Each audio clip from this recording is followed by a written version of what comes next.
আসসালামু আলাইকুম রহমতুল্লাহি ওবরাকাতু। আজ আমরা আলোচনা করব পৃথিবী সৃষ্টি, রুহের সৃষ্টি, ফেরেশতা সৃষ্টি ও জিন জাতির সৃষ্টি সম্পর্কে। রাসূলুল্লাহ সাল্লাল্লাহু আলাইহি ওয়াসাল্লাম বলেন, আল্লাহ তাআলা সর্বপ্রথম আমার নূর সৃষ্টি করেন। তারপর তিনি সেই নূরে মুহাম্মদী হইতে সূক্ষ্ম পদার্থের দিকে আপন কুদরতের নজরে তাকাইলেন। তখন উহা ফানি হইয়া গেল, অর্থাৎ খোদা তাআলার জালালি দৃষ্টিতে একটি ফানির পৃথিবী সৃষ্টি হইল। উহাতে ফানি ছাড়া অন্য কিছুই রহিল না। ফানি হইতে উত্তর, দক্ষিণ, পূর্ব এবং পশ্চিম হইতে একসঙ্গে বায়ু প্রবাহিত উঠিল। খোদা তাআলার হুকুমে সেই বায়ু চারিদিক হইতে ফানির উপর প্রবল বেগে বহিতে লাগিল। সৃষ্টি হইয়া দুয়া জমাট হইয়া 7 ভাগে ভাগ হইয়া গেল। উহার প্রথম ভাগ স্বচ্ছ পানি, দ্বিতীয় ভাগ তামা, তৃতীয় ভাগ লৌহা, চতুর্থ ভাগ রূপ, পঞ্চম ভাগ স্বর্ণ, ষষ্ঠ ভাগ ইয়াকুত, সপ্তম স্তর আকাশ সমান একটি ভূমিতে পরিণত হইল। অর্থাৎ দেখিতে দেখিতে সপ্তম আকাশ সৃষ্টি হইয়া গেল। রাসূলুল্লাহ সাল্লাল্লাহু আলাইহি ওয়াসাল্লাম বলিয়াছেন, এক আকাশ হইতে অন্য আকাশ 500 বছরের ব্যবধান এবং 500 বছরের রাস্তা পুরু। তারপর খোদা তাআলা আরশের নূর দ্বারা চন্দ্র, সূর্য এবং তারকারাজি ইত্যাদি দ্বারা এই পৃথিবীর আকাশ সুশোভিত করিয়াছেন। উহার আবর্তনে দিবারাত্রি সৃষ্টি করিলেন, যাতে এই পৃথিবীর মাখলুক উহার ফলে জীবিকা লাভ করিতে পারে এবং এই অপরূপ সৃষ্টি দ্বারা উহার স্রষ্টাকে চিনিতে পারে। খোদা তাআলা রাসূলুল্লাহ সাল্লাল্লাহু আলাইহি ওয়াসাল্লাম আরও বলেন যে, সর্বপ্রথম কাবা গৃহের স্থানে ফেনা সৃষ্টি হইল। উহার পর সেই ফেনা বিস্তৃত হইতে শুরু করিল। ক্রমশ সেই ফেনা ফানির নিচে অনেক দূর পর্যন্ত জমাট বাঁধিল। সর্বপ্রথম কাবা শরীফের জমি জমাট হইল। তারপর সেই ফেনা জমিয়া মাটির রূপ ধারণ করিল।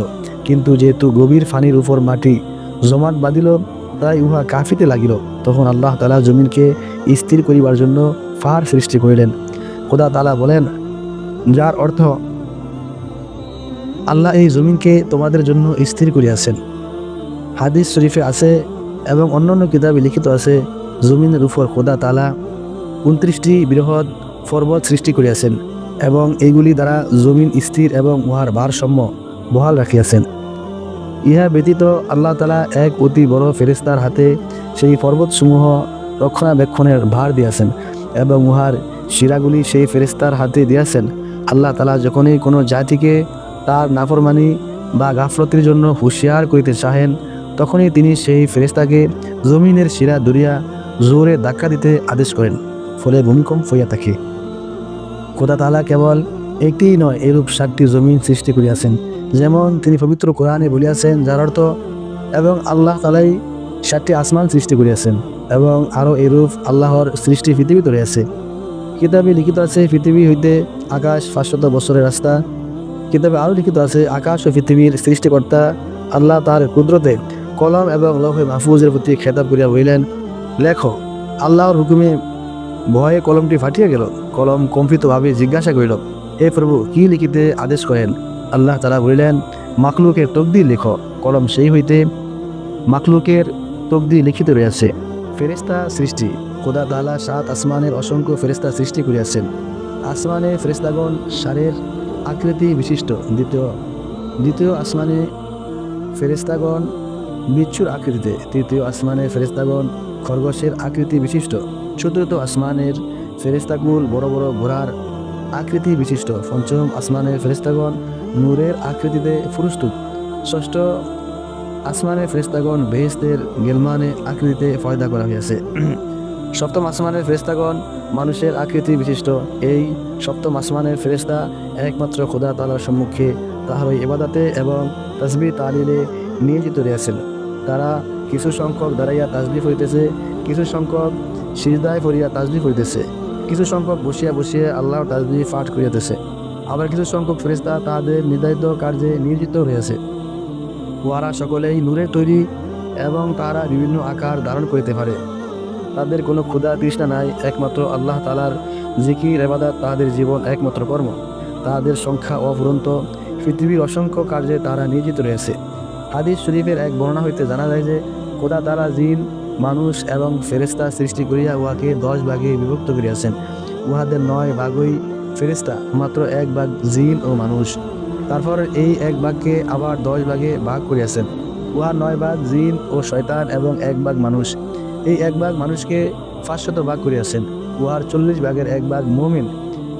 এই 1 ভাগ মুমিনকে পুনরায় 73 ভাগ করিয়াছেন, যাহাদের মধ্যে 72 ভাগ দোজখী এবং 1 ভাগ বেহেশতি। রাসূলুল্লাহ সাল্লাল্লাহু আলাইহি ওয়াসাল্লাম বলিয়া হযরত মুহাম্মদ সাল্লাল্লাহু আলাইহি ওয়াসাল্লামকে সাহাবায়ে কেরাম বলেছেন যে ইয়া রাসূলুল্লাহ, যে কারা বেহেশতে যাবে?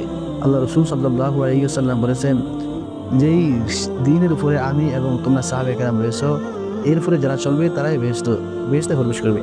মোট কথা, খোদা তাআলা ফেরেশতাগণকে নূর দ্বারা সৃষ্টি করেছেন এবং ইবাদত বন্দেগীতে আল্লাহর হুকুম পুরা করাই তাদের একমাত্র কর্তব্য নির্ধারণ করিয়া দিয়েছেন। উহারা সর্বদাই আল্লাহর হুকুমের অনুগত।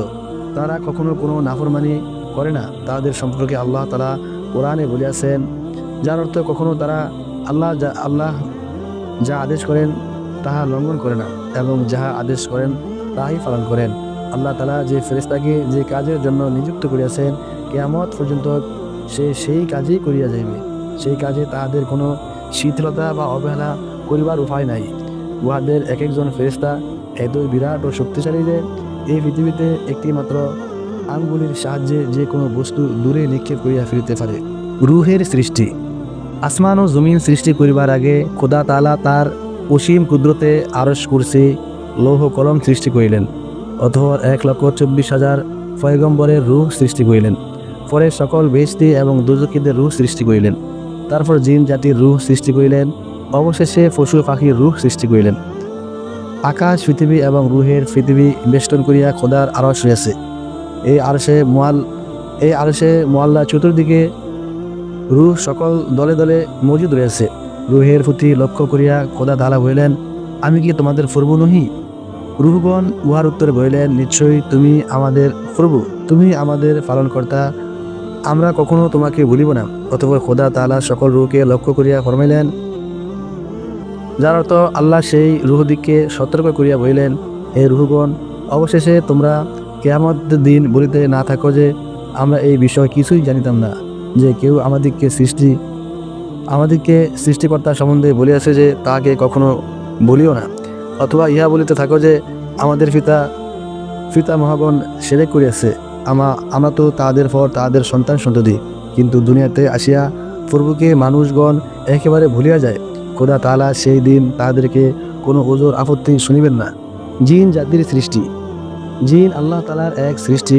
উহারা আগুনে তৈরি। আল্লাহ তাআলা তাদের সম্পর্কে কোরআনে উল্লেখ করিয়াছেন, যার অর্থ, জিনকে আমি জ্বলন্ত অগ্নির শিখা দ্বারা পূর্বে পয়দা করিয়াছি। কিভাবে?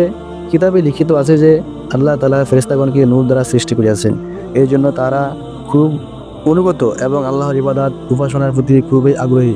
এবং জিন জাতি যেহেতু আগুনের সৃষ্টি, সেই জন্য তাদের স্বভাব উগ্র ও গর্হিত। ফলে তাদেরকে এক শ্রেণী আল্লাহ তাআলার নাফরমানিতে লিপ্ত হইয়া পড়িয়াছিল। কিতাবে উল্লেখ আছে যে খোদা তাআলা জিন জাতিকে সৃষ্টি করিয়া এই পৃথিবীতে বাস করিতে দিয়াছিলেন। সুতরাং তাদের সন্তানাদির সংখ্যা প্রচুর বাড়িয়া গেল। তখন তাদের প্রতি শরীয়ত ও তরিকতের পথ অনুসরণ করার এবং আল্লাহর তাবেদারি করার হুকুম দিলেন। তাহারা পরম খুশিতে আল্লাহর ফরমানবরদারি ও তাবেদারি করিতে লাগিল এবং পৃথিবীতে সুখ শান্তিতে বাস করিতে লাগিল। তারা দীর্ঘকাল ভালোভাবে চলিতেছিল। তারপর অনেক আলেমের মতে 36,000 বৎসর এই পৃথিবীতে বসবাস করিবার পর আদশী স্বভাবের জন্য তাদের মধ্যে নাফরমানি ও অধর্ম দেখা দিল। তবু তাদের মধ্যে কতক আল্লাহ তাআলার ফরমানবরদারিতে লিপ্ত ছিল, কিন্তু অধিকাংশই বিধর্মী ও গুমরা হইয়া খারাপ কাজ করিতে লাগিল। কেবল তাহাই নয়, বরং তাহারা নিজেদের মধ্যে মারামারি খুনাখুনি করিয়া দুনিয়াতে অশান্তি সৃষ্টি করিল। এই জন্য খোদা তাআলা তাদের প্রতি কঠোর হইলেন। কিন্তু যাহারা শরীয়ত ও ধর্মের উপর কায়েম ছিল এবং খোদা তাআলার ইবাদত বন্দেগী করিত, তাহারা আল্লাহর দয়া রক্ষা পাইল। তারপর আল্লাহ তাআলা এক বুজুর্গ আলেম জিনকে তাদের মধ্যে হেদায়েত করিবার জন্য পাঠাইলেন। উহা ছিল জিনদের জন্য এক নতুন যুগ। সুতরাং এই যুগেও তারা অধিক সংখ্যায় শরীয়ত ও তরিকতের উপর কায়েম রহিয়াছিল। এইভাবে তাদের মধ্যে দ্বিতীয় যুগের 36,000 বৎসর অতীত হইবার পর তাদের মধ্যে আল্লাহ নাফরমানি ও অহংকারী আরম্ভ হইল।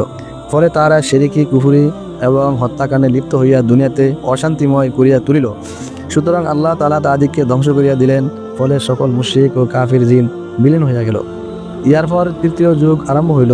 এমন সময় একজন ভালো নেকবান জিনকে নেতা বানাইয়া আল্লাহ তাআলা তাদের মধ্যে প্রেরণ করিলেন।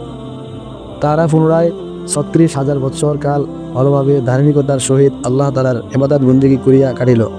উহার পর আবার তাহাদের মধ্যে নাফরমানি, বদমাশি, শিরক ও কুফরি বাজিয়া গেল। সুতরাং আল্লাহ তাআলা সেই সকল নাফরমানদিকে ধ্বংস করিয়া দিলেন। কেবলমাত্র আল্লাহ তাআলার অনুগত নেককার জিন সকলেই আল্লাহর অনুগ্রহে রক্ষা পাইল।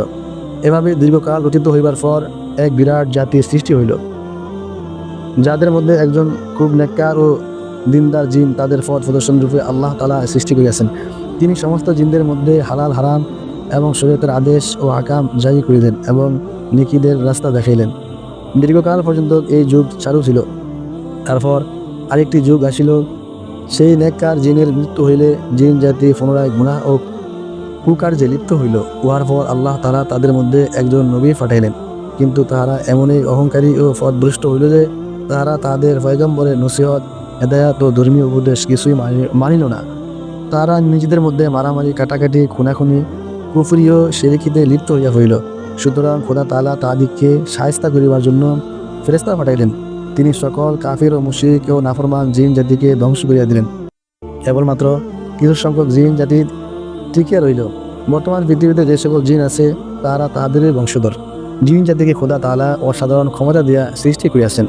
তারা পৃথিবী হইতে আকাশ পর্যন্ত বিরাট জানোয়ারের আকৃতি ধারণ করিতে পারে, আবার মুহূর্তে বায়ু হইয়া গায়েব হইয়া যেতে পারে, আবার অগ্নির মতো রূপ ধারণ করিতে পারে, সুন্দর পুরুষ বা সুন্দরী নারীর রূপ ধারণ করিতে পারে, সর্ববিচ্ছু মশা মাছি সব কিছুরই রূপ ধারণ করিতে পারে, মুহূর্তে পৃথিবীর পূর্ব পশ্চিম, উত্তর ও দক্ষিণ ভ্রমণ করিতে পারে।